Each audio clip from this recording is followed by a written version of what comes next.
तो आज हम उत्तर प्रदेश के सबसे पूर्वी जिले बलिया की बात करने वाले हैं। जी। इसे अक्सर बागी बलिया कहते हैं, है हाँ, ना? बिल्कुल सुना है। तो आज यही समझेंगे कि क्यों हमारे पास जो जानकारी है वो इसके भूगोल, इतिहास, संस्कृति सब पर कुछ रोशनी डालती है। बिल्कुल।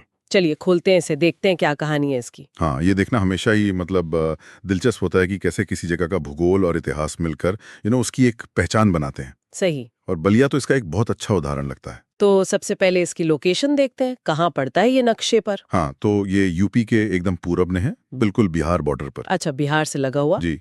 बिहार के जैसे बक्सर, सीवान जिलों से और यूपी में मऊ, गाजीपुर से इसकी सीमाएं लगती हैं। और नदियां भी हैं शायद। हाँ, वो बहुत महत्वपूर्ण है।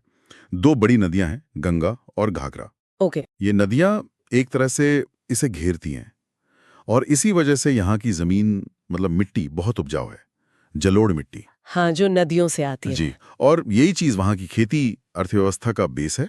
मौसम भी गर्मियाँ, फिर मानसून, फिर सर्दियाँ, आर्द्र उपोष्ण कटिबंधीय जिसे कहते हैं। ठीक है, तो ये तो हुई भूगोल की बात। अब आते हैं उस चीज पर जो इसे इतना खास बनाती है, इसका बागी होना। हाँ, ये बहुत इंटरेस्टिंग है। ये 1942 से जुड़ा है ना? भारत छोड़ो आंदोलन। बिल्कुल। अगस्त 1942 में जो पूरे देश में आंदोलन चल रहा था, बलिया में कुछ कह सकते हैं असाधारण हुआ। क्या हुआ था? वहाँ की जो लोकल लीडर्स थे, जिनमें चित्तू पांडे का नाम सबसे आगे आता है। हाँ, चित्तू पांडे। उन्होंने कुछ दिनों के लिए अंग्रेजी राज को पूरी तरह खत्म कर दिया वहाँ। सच में? जी हाँ, उन्होंने अपनी एक तरह से स्वतंत्र सरकार घोषित कर दी। ब्रिटिश अधिकारियों को वहां से हटना पड़ा कुछ समय के लिए। अरे वाह, मतलब कुछ दिनों के लिए आजाद हो गया था बलिया। बिल्कुल बिल्कुल, एक छोटी अस्थायी आजादी। और इसी हिम्मत की वजह से, इसी जज्बे के कारण बलिया को बागी जिला कहा जाने लगा। कमाल है। चित्तू पांडे को तो फिर बहुत मानते होंगे वहां लोग। हाँ, आज भी उनका नाम बड़े सम्मान से लिया जाता है। उनका स्मारक भी है वहां। अच्छा। और ये घटना सिर्फ इतिहास नहीं है, ये वहां की पहचान का एक जरूरी हिस्सा बन गई है।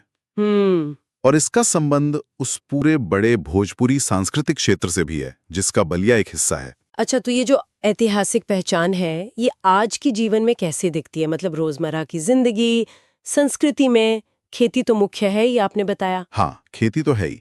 गेहूं, चावल, दालें, गन्ना, ये सब खूब होता है उपजाऊ जमीन की वजह से। और भाषा? भाषा देखिए, बोलचाल में तो भोजपुरी ही चलती है ज्यादातर। अच्छा। हाँ, सरकारी काम वगैरह हिंदी में होते हैं, लेकिन लोगों की जबान पर भोजपुरी है। और लोक संगीत वगैरह? वो भी बहुत रिच हैं।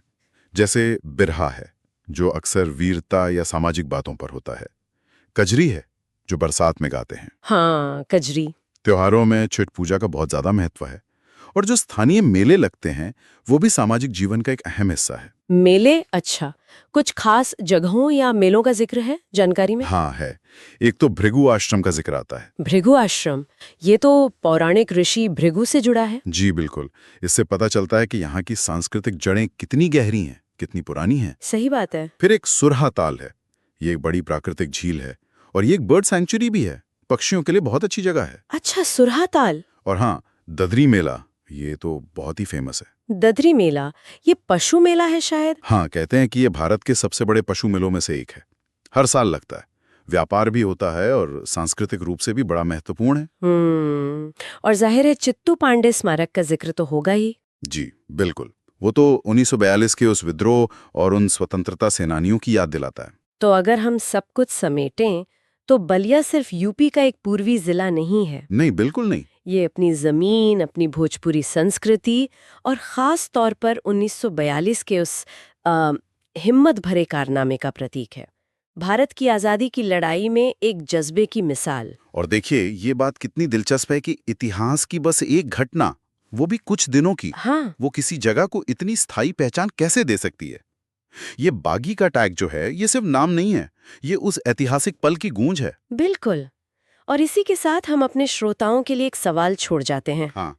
किसी जगह का ऐसा बागी या कहें विद्रोही इतिहास आज के समय में उसकी अपनी पहचान को, वहाँ के लोगों की सोच को और बाहर वालों की नज़र में उसकी छवि को कैसे प्रभावित करता होगा? सोचने वाली बात है ना? हाँ बिल्कुल, इस पर जरूर सोचना चाहिए।